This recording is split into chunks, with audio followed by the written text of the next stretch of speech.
से मैं आ गया हूँ एक और नई रूहानी साखी लेकर।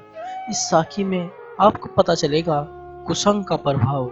मतलब अगर आप किसी महात्मा या साधु संत का संग करते हैं तो आपके ऊपर जो प्रभाव पड़ेगा वो भी वैसा ही होगा जैसे साधु संतों का होता है। लेकिन अगर आप कुमति का संग करते हैं तो आपके अंदर प्रभाव भी कुसंगता के ही होंगे। लेकिन आज की साखी में तो अलग ही बात है। हम मनुष्य के अंदर तो संग का रंग चढ़ता ही है, पर इस साखी में आपको पक्षियों में भी संग का रंग चढ़ता हुआ देखने को मिलेगा। संगत जी, ये कलयुग का समय है। आप सभी का बहुत सौभाग्य है कि आप इस समय मेरी साखी सुन रहे हो, मतलब कि राम नाम से जुड़े हो। वैसे मेरा भी सौभाग्य है कि मैं आपको अपने गुरु से कुछ सीखकर और उनके वचनों को आपके पास भेज रहा हूँ या आपको उनके वचनों से जोड़े रख रहा हूँ।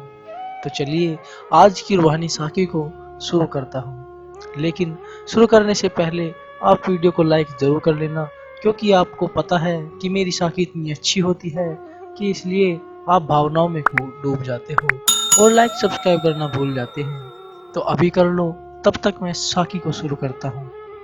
तो एक बार की बात है, एक राजा अपने घोड़े पर सवार होकर वन की ओर जा रहे थे। तो रास्ते में एक बस्ती के बाहर झोपड़ी के सामने पेड़ पर टंगे पिंजरे में बैठा तोते ने आवाज दी, दौड़ो, आओ इस घुड़सवार को लूट लो। तो राजा को समझते देर न लगी कि वह डाकुओं की बस्ती से गुजर रहे हैं, तो उन्होंने अपना घोड़ा दौड़ा दिया। कुछ लोगों ने उनका पीछा भी किया, किंतु राजा का घोड़ा हाथ न आया। कुछ मील दूर जाने पर राजा को एक आश्रम दिखाई दिया, तो राजा ने अपना घोड़ा रोका और नीचे उतर गए। जैसे ही आश्रम में जाने लगे तो वहां पिंजरे में बैठा तोता बोला, अतिथि पधारे हैं, उन्हें ठंडा पानी पिलाओ, ताजे फल खिलाओ। संत आवाज सुनकर बाहर आए। कुटिया से बाहर आते ही उन्होंने देखा कि राजा आए हैं, तो उन्होंने उनका स्वागत किया। तो राजा ने उनसे पूछा, महाराज मुझे आपसे एक बात पूछनी है। तो वह बोले, पूछो क्या पूछना है। तो राजा ने बताया कि कुछ दूर स्थित बस्ती में एक तोते ने मुझे लूट लेने को कहा, लेकिन आपके इस तोते ने मुझे ठंडा जल पिलाने का आग्रह किया।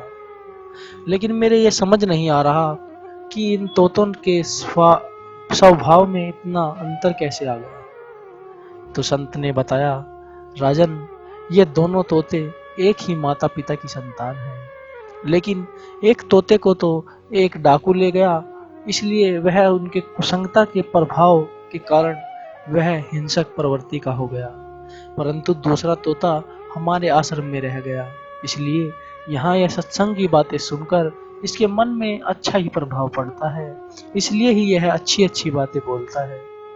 तो राजा को संत के उत्तर से कुसंगता के परिणाम का प्रत्यक्ष ज्ञान हो गया।